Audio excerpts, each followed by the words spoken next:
محبت، اس پہ گفتگو کرنا، اس کو محسوس کرنا، اس کی داستانیں سننا ہر دور میں پسندیدہ مشغلہ رہا ہے۔ لیکن آج ہم محبت کی ایک سچی اور سچی، دلچسپ اور انوکھی داستان لے کر اسلام مینز پیس ٹی وی کی اس خوبصورت کہانی کے ساتھ آپ کی خدمت میں حاضر ہیں۔ جناب محمد رسول اللہ صلی اللہ علیہ وسلم کی پیاری بیٹی حضرت زینب رضی اللہ تعالی عنہا نبوت سے قبل ابو العاص رضی اللہ تعالی عنہ نبی کریم صلی اللہ علیہ وسلم کی خدمت میں حاضر ہوئے اور حضرت زینب کا ہاتھ مانگا، شادی کی خواہش کا اظہار کیا۔ پیارے پیغمبر صلی اللہ علیہ وسلم نے ارشاد فرمایا کہ میں اپنی بیٹی کی رضامندی کے بغیر کچھ نہیں کہہ سکتا۔ اندر گئے، بیٹی سے پوچھا کہ بیٹی، آپ کا خالہ زاد ابو العاص آپ کے لیے رشتہ لے کر آیا ہے، آپ کا کیا خیال ہے؟ حضرت زینب کا چہرہ شرم سے سرخ ہوا، وہ مسکرائیں۔ نبی کریم صلی اللہ علیہ وسلم کو یہ بات سمجھ آ گئی کہ میری بیٹی کو یہ رشتہ قبول ہے۔ باہر آئے اور اعلان کیا کہ میں اپنی بیٹی کا نکاح ابو العاص سے کرتا ہوں۔ یہاں سے محبت کی ایک لازوال داستان شروع ہوتی ہے۔ علی اور امامہ دو بچے ہوئے۔ نبی کریم صلی اللہ علیہ وسلم نے جب نبوت کا اعلان کیا تو ابو العاص ایک سفر پر تھے۔ حضرت زینب مسلمان ہو گئیں، شوہر واپس آئے، ان کا استقبال کیا اور انہیں کہا کہ میرے پاس آپ کے لیے ایک بہت عظیم خبر ہے۔ پوچھنے پر بتایا کہ میرے والد جناب محمد رسول اللہ صلی اللہ علیہ وسلم نبی بنائے گئے ہیں، میں ان پہ ایمان لا چکی ہوں، مسلمان ہو چکی ہوں، آپ بھی اسلام قبول کیجیے۔ وہ جلدی سے اٹھے اور باہر نکل گئے، ان کے پیچھے پیچھے باہر آئیں اور کہا کہ میں اکیلی نہیں ہوں اس مسئلے میں، میری والدہ ماجدہ سیدہ خدیجہ رضی اللہ تعالی عنہا وہ بھی مسلمان ہو چکی ہیں، میری بہنیں اور آپ کے چچا زاد حضرت عثمان رضی اللہ تعالیٰ عنہ، حضرت علی رضی اللہ تعالیٰ عنہ اور آپ کے دوست ابو بکر صدیق رضی اللہ تعالیٰ عنہ، یہ سبھی مسلمان ہو چکے ہیں۔ دیگر بھی کئی لوگ ہیں کہ جو اسلام قبول کر چکے ہیں۔ ابو العاص نے کہا کہ میں یہ نہیں چاہتا کہ میرے بارے میں یہ کہا جائے کہ میں نے اپنے آبا کا دین چھوڑ دیا ہے، میں آپ کے والد کو جھوٹا نہیں کہتا۔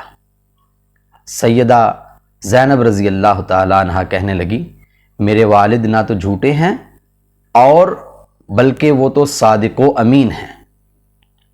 بہرحال ابو العاص نے اسلام قبول نہیں کیا۔ سلسلہ ایسے ہی آگے بڑھتا رہا اور ہجرت کا موقع آ گیا۔ سیدہ زینب اپنے والد گرامی جناب محمد رسول اللہ صلی اللہ علیہ وسلم کی خدمت میں حاضر ہوئی، عرض کی، یا رسول اللہ صلی اللہ علیہ وسلم، کیا آپ مجھے میرے شوہر اور میرے بچوں کے ساتھ مکہ میں رہنے کی اجازت دیتے ہیں؟ آپ نے فرمایا کہ ہاں، آپ یہاں رہ سکتی ہو۔ وہیں رہنے لگی۔ 2 سال بعد مکہ والوں نے تیاری کی اور مدینہ پہ چڑھائی کر دی۔ بدر کے مقام پہ معرکہ ہوا اور کفار مکہ کو شکست ہوئی، 70 مارے گئے، 70 قیدی ہوئے۔ ان قیدیوں میں ابو العاص بن ربیع بھی شامل تھے، جو اپنے سسر کے خلاف جنگ کے لیے بدر کے مقام پہ جا پہنچے تھے، قید کر لیے گئے۔ سیدہ زینب رضی اللہ تعالی عنہا مکہ میں پریشان حال، 2 طرفہ پریشانیوں میں گرفتار، اپنے وہ یہ کہتی تھی، دعا مانگتی تھی کہ یا اللہ میرے بچوں کو یتیم نہ کرنا اور مجھ سے میرے ابا کو بھی نہ چھیننا۔ دونوں طرف کی پریشانی میں جب لشکر کفار کی واپسی ہوئی، پتہ چلا کہ کفار مکہ کو شکست ہو چکی، سب سے پہلے بیٹی نے باپ کے بارے میں پوچھا۔ لوگوں نے بتایا کہ وہ تو فاتح ہیں اور وہ صحیح سالم ہیں، سجدہ شکر ادا کیا۔ پھر خاوند کے بارے میں پوچھا، پتہ چلا کہ انہیں گرفتار کر لیا گیا ہے، وہ قیدی ہیں اور فدیہ دے کے چھڑائے جا سکتے ہیں۔ زینب کو فکر لاحق ہوئی، کون سی چیز ہے، کون سا قیمتی مال ہے کہ جو بطور فدیہ ادا کیا جائے؟ گھر میں کوئی ایسی چیز نہیں تھی۔ بالآخر اپنے گلے کا ہار اتارا اور ابو العاص کے بھائی کے حوالے کیا۔ یہ ہار کوئی عام ہار نہیں تھا، یہ ان کی شادی کے موقع پہ ان کی والدہ سیدہ کائنات اور ام المومنین حضرت خدیجہ رضی اللہ تعالی عنہا نے انہیں بطور تحفہ عنایت فرمایا تھا۔ مدینہ میں فدیہ دے دے کر لوگ اپنے اپنے قیدی چھڑا رہے ہیں، اور ابو العاص کا بھائی ہار نبی کریم صلی اللہ علیہ وسلم کی خدمت میں پیش کرتا ہے۔ دیکھا، کہا کہ یہ کس کا فدیہ ہے؟ کہا یہ ابو العاص کا ہے۔ کہا یہ تو میری بیوی، میری مرحومہ بیوی سیدہ خدیجہ کا ہار ہے۔ رونے لگ پڑے، کھڑے ہوئے صحابہ سے ارشاد فرمایا کہ صحابہ، ابو العاص میرا برا داماد نہیں ہے، اس نے جو بھی وعدہ کیا ہے وہ نبھایا ہے، کیا مجھے اجازت دیتے ہیں کہ میں اس کو آزاد کر دوں اور بطور فدیہ جو اس کی بیوی زینب نے ہار بھیجا ہے وہ بھی اس کو واپس کر دوں؟ صحابہ نے بخوشی اجازت دی، ہار واپس کیا اور کہا کہ زینب سے کہنا کہ اس ہار کی بڑے اچھے سے حفاظت کرے۔ اس کے بعد 6 سال اور گزر گئے۔ 8 ہجری میں ابو العاص شام کے سفر پہ گئے تجارت کی غرض سے۔ راستے میں صحابہ کرام کے ایک لشکر نے انہیں گرفتار کیا، مدینہ لائے، اور حضرت زینب کی پھر ملاقات ہوئی، اور نبی کریم صلی اللہ علیہ وسلم کی اجازت سے ابو العاص حضرت زینب کے گھر گئے، اور جب زینب نے دیکھا تو ایک دفعہ تو ٹھٹک گئی، پھر کہنے لگی کہ خالہ زاد کو خوش آمدید ہے، میرے بچوں کے باپ کو مرحبا ہے، آئیے تشریف لائیے۔ اس کے بعد فجر کی نماز کے بعد نبی کریم صلی اللہ علیہ وسلم کی خدمت میں مسجد نبوی میں حاضر ہوئی۔ مسجد کے پچھلے کونے سے نماز کے بعد کھڑے ہو کے اعلان کیا کہ میں ابو العاص کو پناہ دیتی ہوں۔ نبی کریم صلی اللہ علیہ وسلم نے صحابہ سے ارشاد فرمایا، تم لوگوں نے سنا جو میں نے سنا ہے، اللہ کی قسم ہے کہ ابو العاص برا خاوند نہیں ہے، برا داماد نہیں ہے، اور اس نے ہر وقت مجھ سے کیا ہوا وعدہ نبھایا ہے۔ حضرات گرامی، یہ واقعہ تو اس طرح ہوا، اور اس کے بعد حضرت زینب رضی اللہ تعالیٰ عنہا انہیں لے کر اپنے گھر میں آئیں، اور وہاں نبی کریم صلی اللہ علیہ وسلم نے ان سے کہا کہ ان کا اکرام کریں، ان کی عزت کریں، لیکن انہیں اپنے قریب نہیں آنے دینا۔ جب یہ سلسلہ ہوا تو حضرت زینب رضی اللہ تعالی عنہا نے ابو العاص سے کہا کہ ابو العاص، مسلمان کیوں نہیں ہوتے ہو؟ جدائی نے تمہیں تھکا دیا ہے۔ ابو العاص نے کہا کہ میں اسلام قبول نہیں کرنے والا۔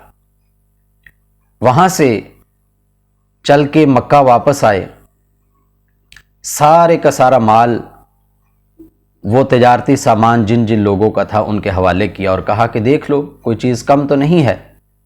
جب تسلی ہو گئی تو پھر خانہ کعبہ میں چلے گئے اور وہاں لوگوں کے سامنے اعلان کیا، اشہد ان لا الہ الا اللہ واشہد ان محمدًا عبدہ ورسولہ، اور یہ کہہ کے مدینہ واپس آئے، اور پھر فجر کی نماز کا وقت تھا۔ نماز کے بعد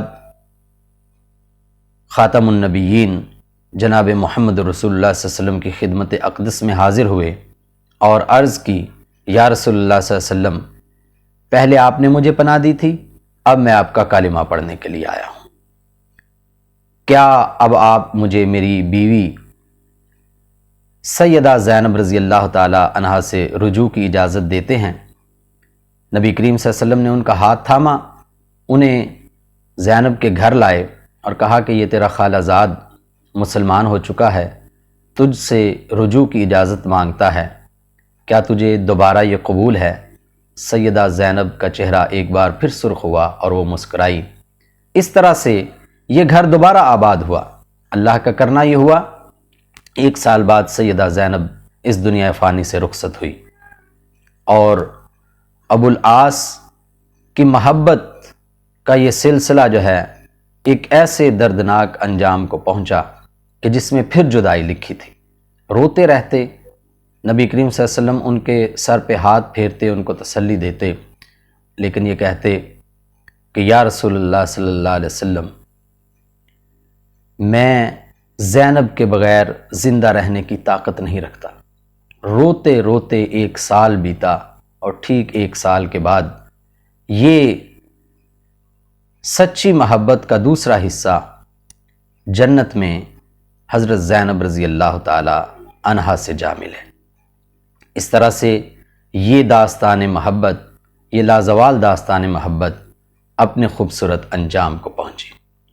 ہمارے لیے، والدین کے لیے اس میں سبق یہ ہے کہ جب بچی کی شادی کرنا ہو تو اس کی رضامندی کے بغیر کبھی بھی نہ کی جائے، اور سسرال کے لیے یہ ہے کہ خاوند کا اکرام، اس کی عزت ہر حال میں کی جائے، اگرچہ اس سے سینکڑوں ہزاروں ہی اختلافات کیوں نہ ہو۔ ہمیں انہی خوبصورت داستانوں سے اپنی زندگیوں کو خوبصورت بنانا ہے۔ اسی کے ساتھ اللہ حافظ۔ نبی کریم صلی اللہ علیہ وسلم نے ابو العاص سے کہا کہ میں تنہائی میں تجھ سے کچھ بات کرنا چاہتا ہوں۔ ایک کونے میں لے گئے اور کہا کہ تم مسلمان کیوں نہیں ہوتے؟ ابو العاص نے ایک بار پھر انکار کیا، تو نبی کریم صلی اللہ علیہ وسلم نے